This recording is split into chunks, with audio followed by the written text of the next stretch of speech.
Preview, 12e épisode. On approche de la fin de la série. On va finir dans le grand sud-ouest avec moi aujourd'hui Simon Walzer. Salut. Dans nos locaux du Middle. On va évidemment parler du MHR qui sort d'une saison assez compliquée. En deux mesures, difficile en top 14 en tout cas. Ah ouais, tout à fait. Une saison même, on pourrait qualifier de traumatisante, tellement les Montpelliérains ont traversé des moments difficiles. Il y a déjà eu ce match, ce premier rendez-vous à domicile perdu sur une mêlée à la toute dernière minute contre Pau. Ça leur a fait mal à la tête. Et puis ensuite, on se souvient bien sûr de ce terrible hiver 2020 où les Montpelliérains ont enchaîné 9 défaites consécutives, dont la plupart c'était des défaites extrêmement courtes, donc d'autant plus rageantes. Et heureusement, il y a eu ce beau redressement opéré au printemps, qui leur a permis de terminer à la 10e place, de maintenir le club avant la dernière journée. Ils se sont sauvés à l'avant-dernière journée, donc ils n'ont pas eu besoin d'attendre sur les résultats des autres. C'était une belle performance. Et puis bien sûr, ce titre décroché quand même en Challenge Cup. Alors ça a sauvé leur saison, on peut le dire. Ça sort avec une bonne saison au final grâce à ce titre. Tout à fait, ça sauve la saison parce que c'est un titre, mais c'est aussi des victoires de prestige, quoi. On se souvient de très beaux matchs contre Glasgow, qui venait justement qui comporte la moitié de l'équipe d'Écosse. La semaine d'avant, le 15 du Chardon avait triomphé sur le 15 de France, donc c'était un peu une espèce de revanche. On a vu des matchs de très haut niveau, et puis jusqu'à cette finale qu'ils ont remportée. C'est la 2e Challenge Cup pour le MHR. Bon, très bien, on a contacté Vincent Ratez, et voici le bilan que lui fait de cette saison dernière. Bilan saison super bizarre, compliquée et à la fois jouissive. On en parle régulièrement avec les mecs de l'équipe. On ne sait pas trop si on dit que c'est une bonne saison, une mauvaise saison. Pour ma part, ça restera quand même une saison compliquée parce que voilà, même si l'aboutissement est super cool avec ce titre de petite Coupe d'Europe, mais après c'est vrai que on a une période super compliquée à vivre humainement et sportivement et du coup humainement avec ce Covid aussi qui a fait que on ne pouvait pas forcément passer à autre chose. Les matchs étant joués et perdus, de temps en temps on essaye de s'aérer un peu la tête. Là c'est vrai qu'on ne pouvait pas trop le faire et je pense que de octobre à février-mars on pensait rugby, ça se passait mal. Tous les lundis, on se repointait avec la défaite du week-end dans la tête, avec ce même scénario d'une courte défaite dans les 10 dernières minutes. Donc, c'est vrai que c'était sur le top 14, c'était très, très dur humainement. Et après, heureusement qu'on a cette fin super avec la Challenge Cup. Au final, on aura des souvenirs gravés à vie. Et voilà, c'est vrai que ça va avec l'année civile, année compliquée, et l'année sportive compliquée, mais au final, avec une belle fin. Donc voilà, c'est vrai qu'il y a eu beaucoup d'émotions sur la fin, mais pendant de longs mois, surtout les mois un peu hivernaux, là, ça a été dur moralement. Ouais. Pour revenir à cette pré-saison, pour l'instant, les matchs amicaux, c'est quand même pas terrible d'un point de vue du résultat côté MHR. Oui, alors tout à fait. Donc bien sûr, les matchs amicaux, il faut toujours s'en méfier. Bien sûr qu'ils donnent certaines indications, mais aussi il faut voir aussi comment les staffs s'en servent. Pour ce qui est du MHR, concernant le premier match qui opposait le Montpellier à Perpignan. Le staff ne pouvait pas compter sur un effectif complet. Ils avaient vraiment décidé d'envoyer une équipe très jeune, donc ça s'est soldé par une défaite environ une quinzaine de points. Ensuite, le groupe est parti en Corse, en stage, pour parfaire la cohésion de groupe ainsi que la préparation physique. Là, le staff a aligné une équipe plus compétitive. Ils se sont mesurés au Stade Français. Pareil, encore une défaite environ avec 15 points d'écart. Mais on a pu voir de belles choses, notamment la belle prestation de l'ouvreur italien Paolo Garbisi, qui vraiment confirme qui peut vraiment Un vrai apporter potentiel, quelque ouais, chose, ouais, surtout sur le plan offensif à cette équipe montpelliéraine. Qui a été une des petites déceptions de l'année précédente. À l'intersaison, Philippe Saint-André me confiait qu'il voulait que son équipe devienne plus caméléon, c'est-à-dire qu'elle s'appuie toujours sur une défense performante, qu'elle soit moins indisciplinée, bien sûr, parce que ça a été un des gros points noirs, mais qu'elle puisse se montrer capable d'attaquer sous différentes manières, face à de différentes façons contre différents adversaires. Donc je pense que Paolo Garbisi peut apporter ça. Après, bien sûr, ouais, la vérité, ça se verra vraiment sur ce week-end contre Toulon à 21h05. Très bien, on va passer aux recrues. Avant de parler des joueurs, qui est une recrue assez particulière, c'est Alexandre Ruiz, l'arbitre international, qui rejoint le staff montpelliérain. On en a déjà parlé, mais voilà, c'est un petit événement quand même dans le monde du rugby. Ouais, bien sûr, c'est un petit événement. Ça a été même un sacré scoop parce qu'on n'avait encore jamais vu un arbitre de top 14, même un arbitre international rejoindre un staff de top 14 devenir vraiment entraîneur adjoint. Il y avait des interventions et pas plus à chaque fois. Voilà, il faisait des interventions, mais là il sera pas du tout en charge de l'arbitrage au MHR. Sa feuille de poste est très claire. Il est en charge des attitudes au contact, des rucks et bien sûr de la discipline, mais de tous ces secteurs qui sont hyper importants dans le rugby moderne. Il va être entraîneur adjoint à part entière. Ce que l'on ne savait pas, c'est qu'en fait ça fait déjà plus d'une quinzaine d'années qu'Alexandre Ruiz entraîne. Dès qu'il a eu terminé sa carrière de joueur, il a tout de suite entraîné autour de chez lui, bien sûr dans l'Hérault, mais aussi dans d'autres endroits. Ça, on le raconte dans le Middle Mag à venir, donc je vous invite à le lire. Pour les curieux, on raconte tout son parcours. C'est vrai que le staff du MHR n'était pas très étoffé l'année dernière. Philippe Saint-André en avait parlé. C'est vrai qu'il n'y avait pas beaucoup de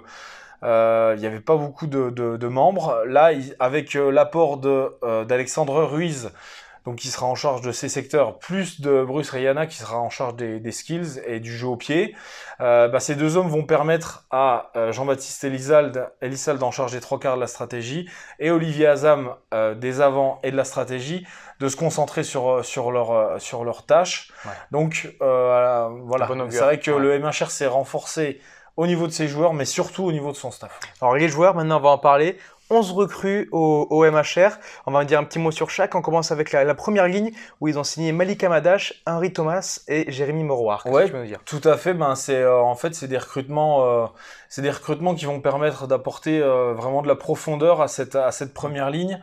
On se souvient que l'année dernière, la première ligne Héroltaise avait été trop tributaire de la présence ou non de Mohamed Awas, qui a été souvent retenu avec les Bleus. Bon, il fallait des renforts à droite. Titi Lamositele, il a pas toujours été en super forme l'année dernière. Voilà, il faut vraiment des joueurs qui soient capables qui ait vraiment une rotation à ce poste et qui soient vraiment au même niveau. Henry Thomas, c'est une très bonne pioche. Malika Madache, il va revenir, il va arriver, il a débarqué au MHR plus revanchard que jamais parce qu'il a très peu joué l'année dernière. C'est une bonne chose. Jérémy Moroir, on le connaît bien, c'est une valeur sûre du top 14. Je pense que c'est le joueur qu'il fallait entre Guillaume Guirado qui va jouer sa dernière saison et qui apparemment est en très grande forme et qui est très très motivé, mais aussi avec le jeune Guidicelli qui ça fera un juste milieu, un bon équilibre en première ligne. Ouais. Très bien, des joueurs qui sont pas là pour forcément être titulaires de base dans cet effectif montpelliérain. On passe ensuite, on a Brandon Pahaga Amosa au talon. Ouais.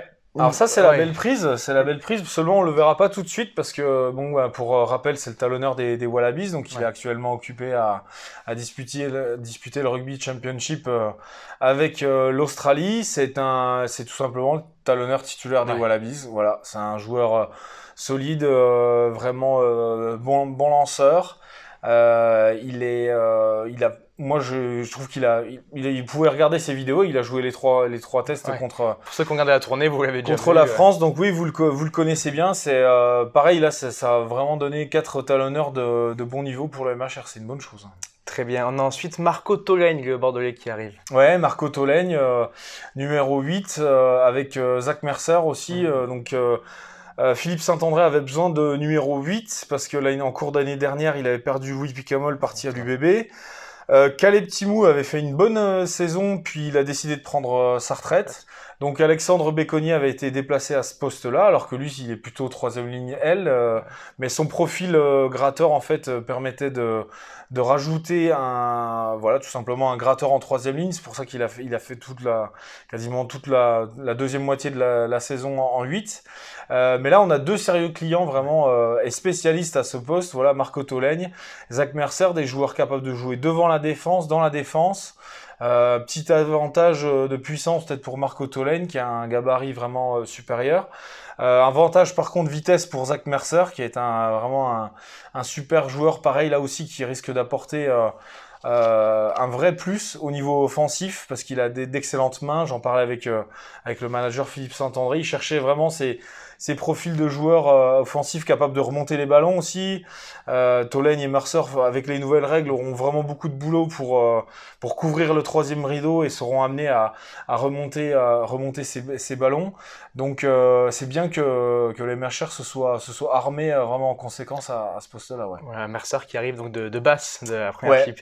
Ensuite, on a commencé à parler Paolo Garbisi, l'Italien qu'on a vu en sélection internationale, plein de promesses, plein d'avenir. C'est vrai qu'il est jeune, il est très talentueux. On l'a vu aux entraînements qui avait réussi à s'acclimater. C'est vrai que c'est un poste où c'est assez compliqué, d'autant plus quand on est étranger, de prendre un peu le rythme et la mesure du système de jeu. Et c'est vrai que Paolo, qui a été en plus absent 10 jours pour cause de Covid, quand il est revenu, il a réussi à se mettre au diapason de l'équipe et voilà, c'est vrai qu'on voit que c'est un talent brut. En plus, il est arrivé, il parle très bien français, il avait pris quelques cours avant d'arriver à Montpellier. Donc voilà, je pense que ça sera un joueur à suivre de notre côté et qui va nous faire beaucoup de bien parce que l'année dernière, c'est vrai qu'on a eu la blessure d'André Pollard quasiment sur toute la durée de la saison et donc du coup il manquait un petit peu peut-être ce patron des lignes arrière donc ça sera peut-être le joueur à suivre sur cette saison. Ouais, tout à fait. Alors ça c'est la très très bonne prise du staff héroltais. Il était en fin de contrat à Trévise. Il n'y a pas beaucoup de clubs qui étaient au courant apparemment. Voilà, Philippe Saint-André était très content de faire cette recrue là. Il a 21 ans, il est vraiment, moi je le trouve vraiment talentueux. C'est un joueur qui ose, qui est frais, qui joue devant la défense, qui a vraiment des beaux appuis, une belle rapidité. On l'a vu là pendant le match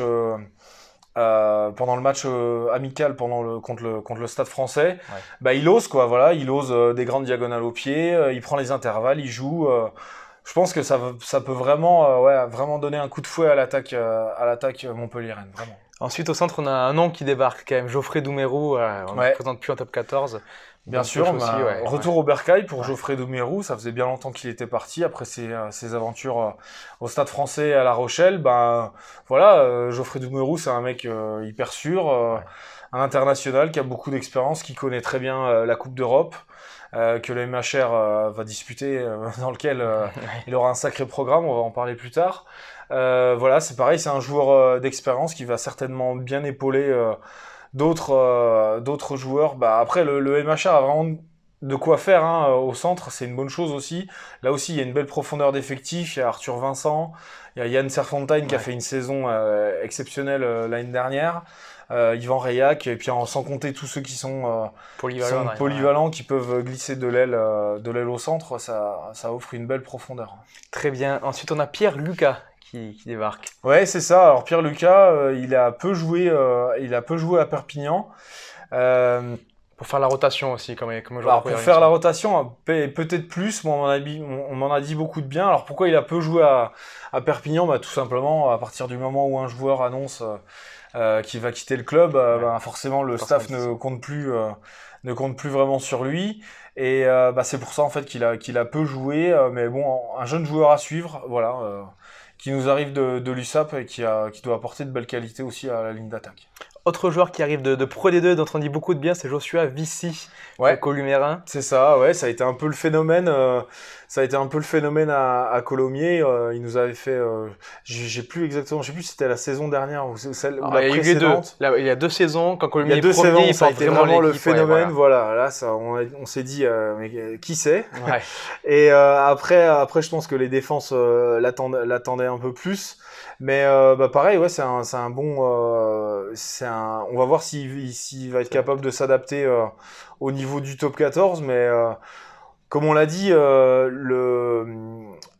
l'année dernière, vraiment, le MHR a eu deux gros problèmes. C'était sa discipline. Ils ont terminé la saison en ayant concédé encore plus de pénalités que Agen, qui ont vraiment vécu une saison cauchemardesque.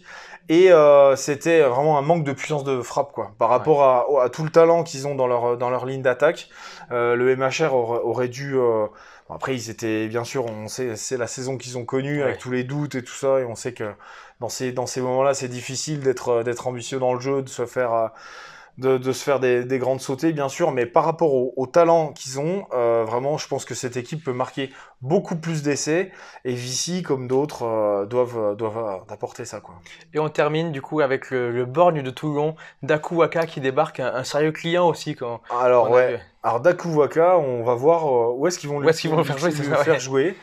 Parce qu'on rappelle que c'est un joueur capable de jouer à l'aile, au centre et en troisième ligne. Donc voilà, je pense que là, pareil, c'est une belle prise. C'est aussi, comme l'avait dit Philippe Saint-André, c'est un joueur. Ils ont sélectionné ce joueur pour muscler leur ligne d'attaque, pour franchir. Pareil pour Vichy. Ils ont besoin de franchir davantage. Et ils étaient cruellement en manque de puissance de pénétration l'année dernière. Donc Daku Waka, on va voir ce que ça donne. Je sais pas où est-ce qu'il va être utilisé. Plutôt, encore une fois, voilà, il peut faire 6, 7, 12, 11 ou 14. Voilà, donc il a l'embarras du choix. Il a plein de chances de jouer, quoi. Voilà. Assurément, on devrait le voir du coup avec Montpellier cette saison à de nombreuses reprises. On a demandé à Vincent Rattez son avis sur ce recrutement et voici ce qu'il nous dit. Après, voilà, on a fait que 2 matchs amicaux, dont un où il y a beaucoup de recrues qui n'ont pas joué. Après, je pense à Geoffrey Gumerou que j'ai côtoyé à La Rochelle, qui va nous apporter beaucoup d'expérience et voilà ce professionnalisme. Il y a Zach Mercer qui nous apporte pas mal de punch arrivé de base. Après, on a eu quelques joueurs un peu plus jeunes qui vont s'aguerrir au contact. Je pense au petit Martin Dohan, numéro 9, qui va s'aguerrir un petit peu au contact de plus anciens comme Benoît Payog. Donc, non, voilà, c'est vrai qu'il n'y a pas eu. Il y a peut-être pas eu beaucoup de recrues, mais ça a été qualitatif. Après, à voir sur la saison. Hein. C'est toujours pareil, des fois. On a des recrutements où ça le fait moins, où on est vachement dépendant du rythme et la dynamique dans laquelle est l'équipe. Donc voilà, on va voir. On a Malik Amadash aussi qui est arrivé pour se relancer un petit peu. Wapo, il n'a pas trop joué. Donc voilà, c'est des petites des recrues un petit peu j'allais dire au compte-gouttes, mais on avait déjà un effectif assez conséquent avec de bons joueurs. Après, voilà, il nous faudrait trouver et essayer de rebondir sur cette fin de saison et de pas repartir de zéro parce que c'est là que les grandes équipes se voient. C'est qu'entre chaque saison, voilà, elles peuvent rebondir et repartir sur le rythme et le style de jeu qu'elles avaient. Donc voilà, c'est ce qu'on va essayer de faire. Nous, pour l'instant, c'est pas trop mal. On va voir avec ce déplacement à Toulon. Côté départ, Simon, on retrouve donc quelques départs aussi, un peu moins que des arrivées. Alors il y a Guy Hamon, il y a deux Duplessis, De Lomel, Caleb Timo à la retraite, on l'a dit, Danglo, Ebitoye, Goossens et Immelman. Selon toi, qui est-ce qui va le plus manquer au MHR? C'est difficile à dire parce que c'était bon voilà, Bismarck Duplessis, il avait terminé son histoire avec Montpellier. Le petit regret, je pense, c'est peut-être Jules Danglo parce qu'on l'aura pas beaucoup vu. Au final, il a Il a peu joué parce qu'il avait deux sacrés sérieux clients en face de lui avec Cobus Reinach et Benoît Payot, bien sûr. Il est parti à Toulon et apparemment il fait un très bon début de saison à Toulon, donc il y a Il y un aurait la petit concurrence regret. aussi. Voilà, après Guzon a bien fini son histoire avec le MHR, mais bon, par rapport à ce qu'ils ont recruté, puis il y a toujours autant de polyvalents, donc je pense pas qu'il sera tant regretté que Il sera ça. remplacé, ouais. À mon avis, enfin moi je vois pas de départ qui fasse vraiment mal quoi. Voilà. D'accord, très bien. Une bonne chose donc pour Montpellier. On passe à la troisième thématique sur l'effectif. On a commencé à en parler un peu déjà, mais on va le détailler. Quel sera selon toi le point fort du MHR cette saison de ce qu'on voit? Alors le point fort du MHR, je pense que ouais, le MHR s'est vraiment renforcé dans toutes ses lignes. Ils ont plus de profondeur. Parce que l'année dernière ils ont quand même fait une deuxième moitié de saison avec toutes les blessures en utilisant que 25 ou 26 joueurs. Donc c'est très peu. Ouais. Alors il faut vraiment, faut vraiment que ce club soit un peu plus épargné par les blessures. Bon là ça part mal parce qu'ils en ont déjà quelques-unes. Mais en tout cas ils ont gagné en profondeur et je pense qu'ils seront moins dépendants. De la présence ou non de leurs internationaux. Voilà, D'accord. ça ils en ont pâti énormément l'année dernière. Le MHR maintenant c'est l'un des principaux clubs, principaux pourvoyeurs de joueurs au 15 de France et forcément, à chaque fenêtre internationale, comme le Stade Toulousain, comme le Racing, C'était compliqué. ils souffrent. Voilà, ils souffrent et l'année dernière ils avaient peut-être pas les joueurs ils avaient peut-être pas la profondeur d'effectif pour batailler sur tous les fronts et surtout être aussi performants quand les internationaux n'étaient pas là. Alors, je pense que ça, c'est vraiment une chose sur laquelle ça a été un des gros axes de travail du staff pour le recrutement. Et je pense que ça, c'est une très bonne chose. Les joueurs comme même les internationaux, enfin les anciens internationaux, Mercer, il sera là. Bon, bien sûr, Garbizi ne sera pas là, mais maintenant, Pollard sera de retour aussi. Quand Garbizi sera au tournoi. Donc, je pense qu'il y aura une vraie rotation et je pense que le MHR pourra faire une saison plus pleine. Concernant les points forts, on a posé cette même question à Vincent Rattez et voici ce qu'il nous répond. Alors, très bonne question. On a essayé de cibler quelques points primordiaux pour pouvoir exister. Là, c'est la discipline. Ça nous a fait de gros défauts l'année dernière. Voilà. Après, on va essayer, comme pas mal d'équipes, d'essayer de rester invaincu à domicile. Mais bon, c'est pas chose aisée quand on voit le niveau du top 14 et les équipes et les performances qu'il y a eu l'année dernière sur les terrains à l'extérieur. Donc voilà, on va essayer de voir, nous de se rebaser sur ce qui nous avait fait notre force sur la fin de saison. C'était la discipline, la conquête et la défense. Voilà,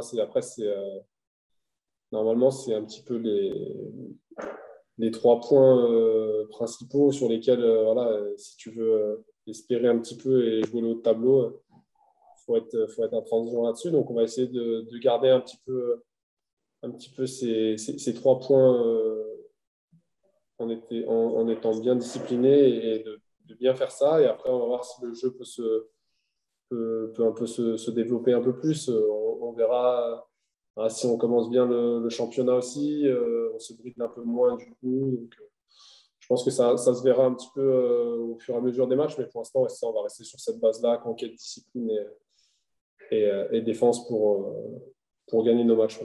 Et donc, question inverse, Simon, les points faibles au MHR cette saison? Bah écoute, Baptiste, comme on vient de le dire, le staff a fait le travail nécessaire pour apporter plus de profondeur à cet effectif, être moins dépendant aux internationaux. Alors on rappelle que les Sud-Africains ne seront pas là, donc Van Dresburg et Pollard ne seront pas là jusqu'en décembre. Painga Mossa arrivera tard aussi.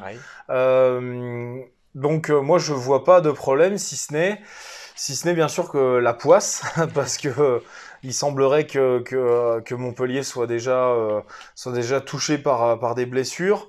On rappelle que les Montpelliérains ont dû malheureusement déclarer forfait pour leur match du Challenge Vacrin qui devait les opposer à Castres. Pourquoi ? Parce qu'ils ont déjà quelques blessés, parce qu'ils avaient aussi des joueurs engagés avec le Super Sevens. Voilà, donc on espère qu'ils vont résoudre ce problème, que les blessés que les blessures n'étaient pas de grande gravité. Et on espère que le MHR sera préservé par les blessures, parce que c'est vraiment quelque chose qui a été très difficile à gérer l'année dernière. Alors, j'espère pour eux, mais comme tu dis, ça commence mal. Alors, pour plus de visibilité pour nos auditeurs, voici à quoi pourrait ressembler un 15 type côté montpelliérain. Donc, on aura une première ligne Forletta, Guirado, Awas, une seconde ligne Van Rensburg, Willemse, une troisième ligne Béconnier, Camara, et en 8, on l'a dit, Touraine ou Mercer, à voir qui s'impose. Une charnière avec Payog ou Reynac et Pollard en 10, aux aigles Ngandebe et Ratez, au centre Serfontaine et Vincent, et Boutier à l'arrière, voilà, comme on le disait. Il n'y a pas de stars internationales, mais voilà, du monde partout, c'est costaud partout. Il y a des beaux noms quand même. Il y a des sacrés noms. Après, une petite réserve, je sais pas si Pollard ou Garbizi, parce que Garbizi nous a vraiment fait ils auront leur période internationale, une bonne impression. Puis, c'est deux joueurs qui sont radicalement opposés, donc ils auront chacun leur chance et surtout leurs adversaires, parce que je pense que selon la stratégie, selon la tactique choisie pour affronter tel ou tel adversaire, le staff retiendra l'un ou l'autre. Le fameux projet caméléon de Philippe Saint-André. Voilà, pour s'adapter. Très bien, et on passe à la dernière thématique sur l'ambition de l'équipe, les objectifs fixés. Voilà, on imagine que forcément priorité au top 14 et un retour dans le top 6 au moins. Oui, un top 14, bien sûr, on fixe la qualif, hein, comme beaucoup de clubs. Comme je t'ai dit, le niveau qui est très élevé, mais on va essayer de se qualifier dans les 6. Hein. Après, on sait que tout est possible en se qualifiant dans les 6.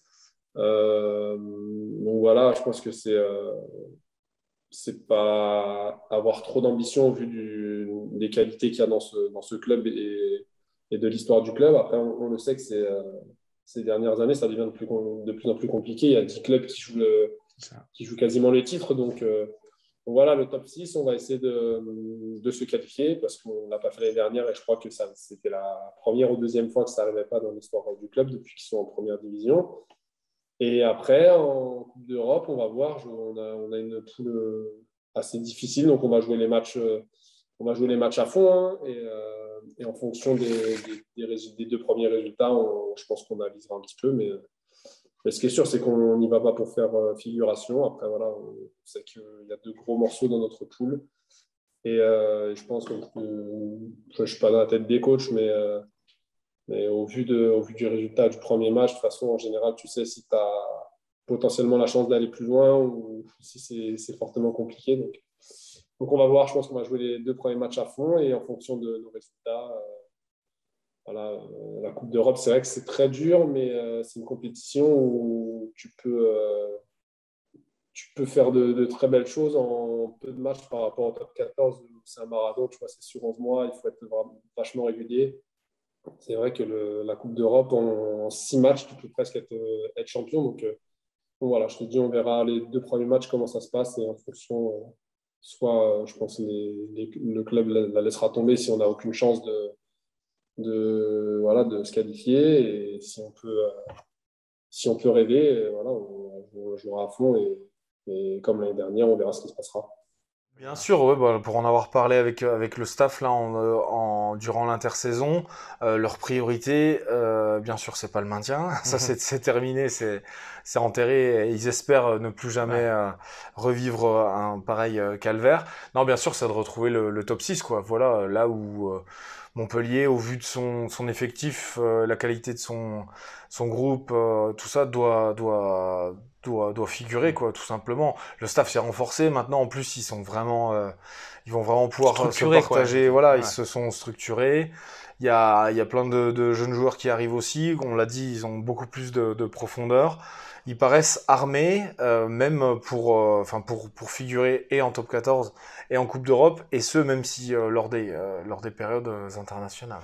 D'accord, très bien. Par contre, ils sont champions d'Europe en titre avec la Challenge. C'est difficile de les voir avoir une ambition européenne cette saison en Champions Cup. Ouais, là, ils ont pas hérité d'un super tirage. Ils vont se frotter aux Anglais d'Exeter et aux Irlandais du Leinster. Donc, c'est deux monstres sacrés du rugby européen. Après, c'est ce genre de match qui qui font généralement progresser les équipes, déjà parce que c'est un super challenge pour les joueurs de se mesurer à ce qu'il fait de mieux.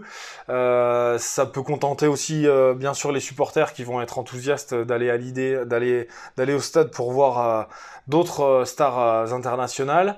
Et puis finalement voilà, enfin c'est grâce à cette Coupe d'Europe qu'ils ont qu'ils ont initié leur redressement l'année dernière. Bon là bien sûr ce sera d'autres oppositions. Mais en tout cas, si on se fie à ce qui s'est passé l'année dernière, c'est en disputant de beaux matchs de rugby de belle intensité en Challenge Cup qui leur ont permis vraiment de reprendre confiance. Donc là, ce sera un super test. Mais je pense que Montpellier n'a pas à rougir face à Exeter ou au Leinster, quoi. Après, bien sûr, il n'y aura pas le même vécu collectif entre ces deux équipes qui sont hyper stables depuis des années maintenant. Très bien, merci Simon pour ton expertise. Bah de rien, merci. Demain, avant-dernier épisode sur le CA Brie. Voilà, la série touche presque à sa fin. Bonne semaine de rugby à tous avec Rugby Rama et MidiOlympique.fr. Au revoir.